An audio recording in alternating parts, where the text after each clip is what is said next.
Good morning, hi, how are you. मैं आपका learning friend Subhash Gaikwad. I am very glad that you are watching this extraordinary awesome video, and in this video we are talking about triangle chapter number 3 of 9th standard। इस chapter में हम क्या क्या देख रहे हैं कि ट्रायंगल के जितने भी प्रॉपर्टी, जितने भी थियरम्स है, वो सभी थियरम्स हमने देखे हैं। अभी उसके बाद हमने उसके ऊपर जो क्वेश्चंस होते हैं उसकी भी प्रैक्टिस की है। और अब क्या करने वाले हैं, और हम अभी ट्रायंगल का जो प्रॉब्लम सेट है उसको सॉल्व करने वाले हैं। तो चलो मेरे साथ प्रॉब्लम सेट सॉल्व करने फटाफट। तो यहाँ पहला क्वेश्चन हमारे पास आता है। क्या है ये पहला question? Choose the correct alternative for the following question. क्या करना है? करेक्ट अल्टरनेटिव को चूज करना है। Correct alternative, if two sides of a triangle are 5 and 1.5 centimetre, the length of third side can not be length of third side can not be. आपको एक बात पता है कि sum of the two side always greater than the third side. क्या बोला मैंने? सम of two side, sum of two sides always greater than third side. Okay, always greater than third side. इसको ध्यान में रखते हुए हमें क्या करना है? चेक करना है, चूज करना है। चेक करना है, चूज करना है। चेक क्या क्या करना है कि 5 + 1.5 ये तो 6.5 आ गया, तो ये always greater then any of the side given here. But और 5 और एनी साइड गिवन हियर मतलब 5 प्लस, पहले तो 5 + 1.5 चेक करेंगे तो ये ऑलवेज ग्रेटर है जितने भी ऑप्शंस दिए हुए हैं। यदि हम 5 प्लस जितने भी ऑप्शंस दिए हुए हैं ये भी ग्रेटर है 1.5 से ना। अभी हमें चेक करना है कि 1.5 plus what? Not greater than, okay, not greater than 5। बात समझ में आ रही है? नहीं समझ में आ रही है? अलग तरीके से मैं बोलूं कि 1.5 में ऐसी कौन सी साइड ऐसी आएगी कि जो मतलब दो चीज़ें होगी। एक चीज़ होगी 1.5 डैश इज ग्रेटर देन 5, ये हमें एक्सेप्ट करना है। ओके, हमें ये साइड, ये जो आंसर है, हमारा आंसर कहाँ है? ये हमारा आंसर है। आप समझ रहे? क्योंकि उन्होंने क्या क्वेश्चन पूछा है कि which means the length of third side can not B. Third side की लेंथ ये नहीं हो सकती। मतलब ये जो सेंटेंस है ये क्या है? रॉन्ग सेंटेंस है। नहीं समझा सर? रॉन्ग सेंटेंस मतलब क्या बोलते हो? ये सेंटेंस मैच होता है इसको, sum of the two side is greater than third side. ये तो थर्ड साइड है। ऐसे कंसिडर करो कि फिफ्थ जो है ये क्या, 5 जो है ये हम थर्ड साइड को कंसिडर करेंगे, और ये साइड नंबर 1 और ये साइड नंबर 2। तो साइड नंबर 2 की वैल्यू ऐसी होनी चाहिए कि it should be greater than 5। It should be, मतलब ये sum of this two sides should be greater than 5। Check करना है, चूज करना है। फिर से एक बार, एक चेक करना है, दूसरा चूज करना है। चेक करना है, चूज करना है। तो जब हम चूज करेंगे, चेक करेंगे, तो ध्यान में रखेंगे ना कि हम क्या कर रहे हैं। Got it? तो 5 + 1.5 always greater then any of the side. देखो 3.7, 4.1, 3.8, 3.4 ऑलवेज ग्रेटर देन 5 से वो बड़े हैं तो 5 से वो छोटे हैं, तो बात तो बनती है कि 5 + 1.5 तो वो ग्रेटर ही रहेंगे। 5 plus any of the number is greater then 1.5, ये भी हो गया। लेकिन 1.5 plus what should be means is a greater than 5। तो 1.5 3.7 की बात करें, 4.1 की बात करें, ओके, हमें चेक करना है। उसके बाद 3.8 + 1.5 की बात करें, 3.4 + 1.5 की बात करें, सबकी एडिशन करके चेक कर दें। इसकी बात करें तो ये 12 यानी ये हो गया 5.2, ये ग्रेटर है। इसकी बात करें 6, ये 5.6 ग्रेटर है। इसकी बात करें 13, ये 5.3 ग्रेटर है। ओके, यानी ये सब जो वैल्यू है, ये सब जो वैल्यू है ये इसमें बैठते हैं। मतलब यहाँ 3.7 आ सकता है, यहाँ 4.1 आ सकता है, यहाँ 3.8 आ सकता है, ये ऑलवेज ग्रेटर है। लेकिन क्या ये जो है, ये जो मैं यहाँ दिखा रहा हूँ, ये कितना है 9, 4.9, यानी ये मुमकिन है? नहीं है। समझ रहे हो आप? क्या मुमकिन नहीं है? 3.5, 3.4 प्लस 1.5 क्या आता है? 4.9 आता है। ओ 4.9 is less then what you can say that the 5। इसका मतलब है कि कौन सी लेंथ, मतलब थर्ड साइड की लेंथ क्या नहीं होगी? तो 3.4 नहीं होगी। तो what the correct answer? Choose 3.4 is means the third line, the length of the third line should not be 3.4। 3.5 होगी तो भी नहीं होगी। ओके, 3.5 से ज़्यादा ही चाहिए। समझ आ रहा है? 3.5 भी नहीं चलेगी, 3.4 भी नहीं चलेगी। यानी 3.4 is means the answer. What the question?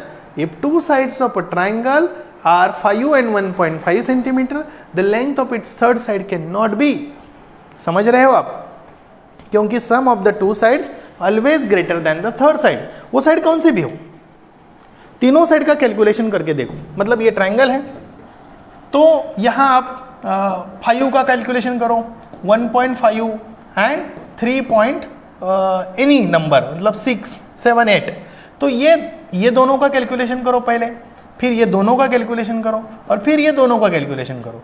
ये किसी भी दोनों का कैलकुलेशन करेंगे, मतलब एडिशन करेंगे, तो वो जो रिमेनिंग थर्ड साइड है उससे ग्रेटर ही आनी चाहिए। क्लियर? यहाँ तक समझ आ गया। Next, in triangle PQR। देखिए ट्रायंगल क्या बोला है उन्होंने? PQR। मैं ऐसा रफ डायग्राम ड्रॉ करता हूँ, जरूरी नहीं कि वो सिस्टमेटिक, मतलब उन्होंने जो बोला है वैसे ही होनी चाहिए। PQR, उसमें R जो है, ओके, इसमें क्या बोला मैंने? R जो है वो थोड़ा क्या है? बड़ा है। R जो है वो क्या है? थोड़ा बड़ा है। ओके, R जो है थोड़ा क्या है? बड़ा है। तो यहाँ ये R है, तो R के सामने वाली बाजू कौन सी है बोलो तो? R के सामने वाली बाजू है PQ। ओके, मतलब इसके सामने वाली बाजू। और Q के सामने वाली बाजू कौन सी है? PR। अभी क्वेश्चन क्या पूछा गया है कि R is greater then Q, R is greater then angle Q। तो R में, मतलब R के सामने वाली बाजू कौन सी आएगी? PQ आएगी। और Q के सामने वाली बाजू कौन सी आएगी? PR आएगी। तो यहाँ देखिए PQ is greater then PR। So in triangle PQR, if R is greater than Q, then what is the answer? तो PQ is greater than PR, so this will be the answer। समझ आ गया है? बढ़िया sir. Next question लेते हैं। In triangle TPQ, angle T is 65 degree. ये triangle क्या है? TPQ। TPQ में देखो एंगल T है 65 डिग्री। एंगल T क्या है? 65 डिग्री। एंगल P क्या है? 95 डिग्री। एंगल P क्या है? 95 degree. Which of the following is true statement? कौन सा स्टेटमेंट ट्रू रहेगा? जरा बताइए तो सही। हो, T is 65, P is 95, T is 65, P is 95। Which of the following is true statement? तो सबसे पहले हमें थर्ड स्टेटमेंट फाइंड आउट करना है। तो यहाँ मतलब थर्ड एंगल फाइंड आउट करना है। T angle P angle Q is equal to 180 degree. अभी इसको थोड़ा सा छोटा कर लेते क्योंकि हमने क्या किया, इसको थोड़ा सा बड़ा कर दिया। चलो यहाँ देखिए 65 है, 95 है, और हमें क्या करना है? Plus angle Q find out करना है ताकि हम उसको अच्छी तरीके से जस्टिफाई कर सकें। तो यहाँ देखिए ये आता है 0 ओके 9 and 6 15 and 1 60, चेक करिए 95 plus 65 10, okay 7 and 9 16, okay good 160, तो यहाँ Q is equal to 180 minus 160, so angle Q will be 20 degree only. तो वो छोटा ही है, बात तो सही है। अभी हम यहाँ बात करेंगे, क्या बात करेंगे सर? T65 है, P95, which of the following is true statement? कौन सा स्टेटमेंट ट्रू रहेगा?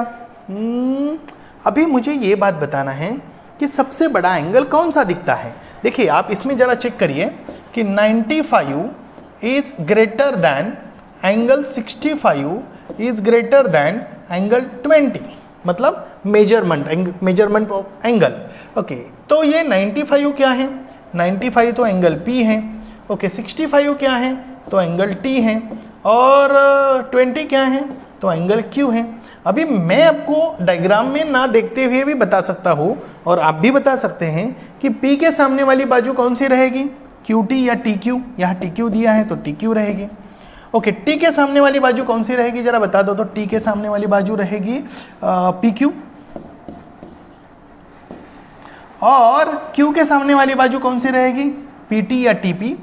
Okay TP। क्या इस प्रकार का रिलेशन है कहीं तो? TQ, okay TQ, TQ, okay okay okay, हो चेक करना है हमें। तो यहाँ देखो, ये रिलेशन को हम कंसिडर करेंगे थोड़ी देर के लिए, समझ लेते हैं। तो PQ छोटा है किससे? PQ is smaller than TP, तो ये स्टेटमेंट है, इसको कंपेयर करो। नहीं है, ये नहीं चलेगा। PQ is less than TQ, PQ is less than TQ, देखिए ये स्टेटमेंट है। देखिए PQ is less than TQ, PQ is less than TQ, इसको थोड़ा सा इसी प्रकार लेते हैं। Do you agree? Is this statement? Okay, ये है। चेक कर लेते दूसरा, TQ is less than TP। TQ तो बड़ा है TP से, तो ये स्टेटमेंट नहीं है। ओके, मतलब यही नहीं है तो बाकी आगे का तो क्वेश्चन ही नहीं है ना। बात समझ रहे हो? गुड। और TP PQ से छोटा है, ये बात सही है, लेकिन TQ छोटा नहीं है ना, TQ तो बड़ा है। PQ is smaller than TP, ये सही है। Okay, and is smaller than TQ, लेकिन इसका जो नंबर है, sorry PQ is not smaller. यहाँ देखिए TP should be smaller than PQ and it should be smaller than TQ, इसका मतलब है कि ये भी नहीं है। ओके, तो कौन सा स्टेटमेंट सही है? बी स्टेटमेंट सही है। So what is the answer is? तो answer is very simple, the B is PQ is less than TQ is a true statement. समझ आ गया है आपको? बढ़िया है। ऐसे बहुत सारे क्वेश्चंस आप भी बना सकते हो। Be a creator, be a manufacturer of the questions. अब बोलेंगे सर इतना दिया था, इतना किया, बस हो गया। देखो, ब्रेन को थोड़ा एक्सपांड करो, हाँ, थोड़े विजन को एक्सपांड करो। कुछ एग्जाम्पल्स अब बनाओ और उसको सॉल्व करके देखो, मजा आएगी आपको।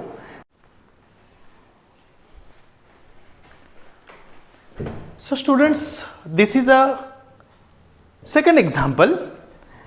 It is very simple to solve. In triangle ABC, AB is congruent to AC. Segment BD and segment CE are medians. Median का मतलब क्या है बेटा, पता है आपको? Median का मतलब है कि AC and AB are congruent to each other. क्या बोला मैंने? AC and AB are congruent to each other. इसका मतलब है AB और AC congruent है। दूसरा, BD and CE are the medians. Medians का मतलब है कि ये congruent है इससे और ये congruent है इससे, हाँ, क्योंकि D is a midpoint of AC and E is a midpoint of AB. एकदम सिंपल है, हमें प्रूव करना है कि BD is congruent to CE। तो इसके लिए हम क्या करेंगे, यहां ऑलरेडी गिवन दिया है तो भी हम यहां गिवन लिखेंगे। जरूरी है गिवन लिखना? मुझे नहीं लगता। A B is congruent to already दिए हैं, तो हम क्या करेंगे डायरेक्टली, टू प्रूव भी दिया है तो हम डायरेक्टली क्या लिखेंगे, प्रूफ लिखेंगे। Do you agree? ओके चलो, तो मेरे साथ यहां प्रूफ लिखो, और प्रूफ में लिखो in triangle A B C. क्या लिखो? In triangle A B C,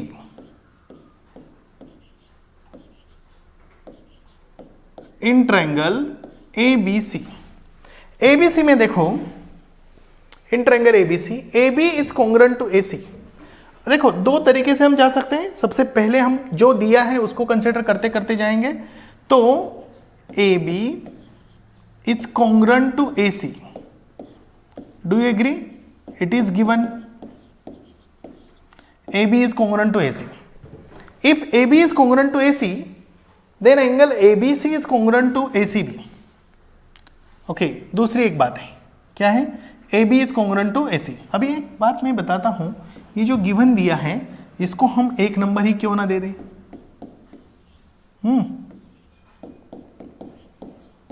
given, ठीक है। यहां देखेंगे angle A B C is congruent with angle ACB. What is the reason? Isosceles triangle theorem. क्या रीजन है? Isosceles triangle theorem. AB is congruent to AC, तो ABC is congruent to ACB ना। अभी मुझे एक बात बताओ कि AB is congruent to, मतलब ABC is congruent to ACB, तो ये ABC को हम EBC कर सकते हैं? हाँ सर कर सकते हैं। तो that is angle EBC is congruent with angle DCB। इसको हम सेकंड नंबर देते हैं और यहां लिखते हैं रीजन। रीजन क्या है? A dash E dash B। दूसरा रीजन लिखते हैं A dash D dash C। ठीक है, A dash E dash B, A dash D dash C। Okay, तो EBC is congruent to DCB। Is it clear? Oh good, fantastic. अभी हम बात करेंगे कि ये जो मैंने बोला था कि AB is congruent to AC, तो क्या एक नंबर, जो नंबर दिया है मतलब AB is equal to AC, इसको हाफ से मल्टीप्लाई कर सकते हैं? ओके जी हाँ कर सकते हैं, लेकिन हम क्या करेंगे, फिर से इसको लिखेंगे AB is equal to AC from 1। Sir ऐसा क्यों किया? राइट क्वेश्चन है, क्यों किया? क्योंकि हमें एक काम करना है। हमें ये जो ट्रायंगल है, ओके कौन सा ट्रायंगल है? EBC, और दूसरा एक ट्रायंगल है हमारे पास, दूसरा एक ट्रायंगल है।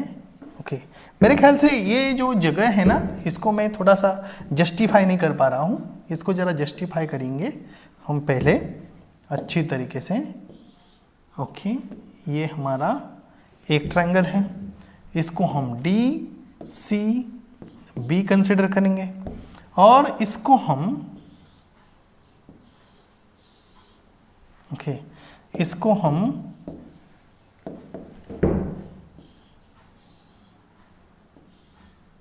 क्या है, C, E और B कंसिडर करेंगे।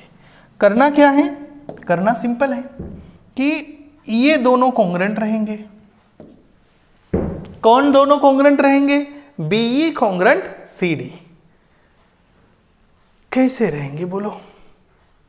इसके लिए तो कर रहे हैं हम, इसको हाफ से मल्टीप्लाई कर रहे हैं, देखो तो सही। ओके, तो multiply by half, half AB is equal to half AC multiplying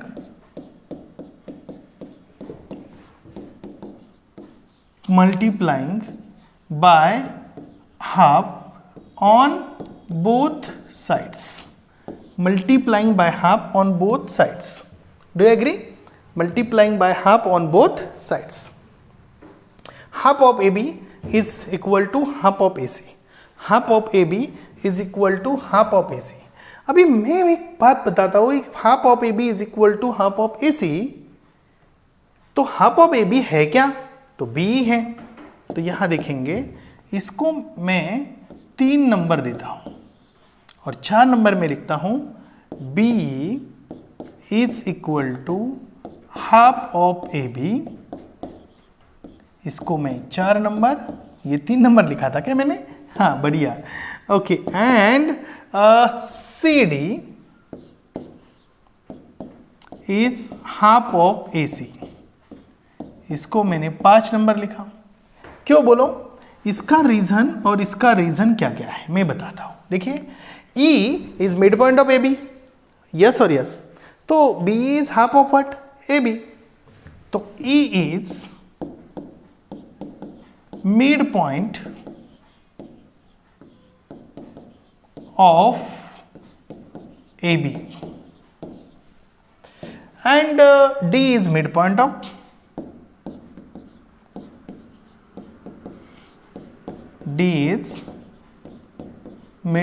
of AC. If E is midpoint of AB and D is midpoint of AC, then what you can say that B is half of AB, CD is half of AC. अभी करेंगे क्या? B is equal to CD. क्या बोला मैंने? B is equal to CD. This is what? The sixth one from 3, 4 and 5. बात समझ में आ रही है? हाफ AB हाफ AC, तो B is half AB, CD is half AC। ये दोनों इक्वल है, तो ये दोनों भी इक्वल हो गए कि नहीं है? बढ़िया है। मुझे बताओ कि BE आ गया तुम्हारे पास EBC DCB आ गया, BECD आ गया। ओके, BECD ये कॉन्ग्रुएंट है, मतलब EBC ये ऑलरेडी कॉन्ग्रुएंट है, DCB ये BE कॉन्ग्रुएंट है DCD के साथ, और ये देखो ना, ये कॉमन है कि नहीं? तो कौन सी टेस्ट आएगी? साइड एंगल साइड टेस्ट से ये दो ट्राइंगल कॉन्ग्रुएंट आएंगे और उसके करस्पॉन्डिंग साइड्स क्या होंगे? कॉन्ग्रुएंट होंगे। यही तो हमें करना है। तो हम क्या करेंगे कि इन ट्राइंगल EBC कहाँ लिखेंगे? तो ये समझ आ गया इधर तक?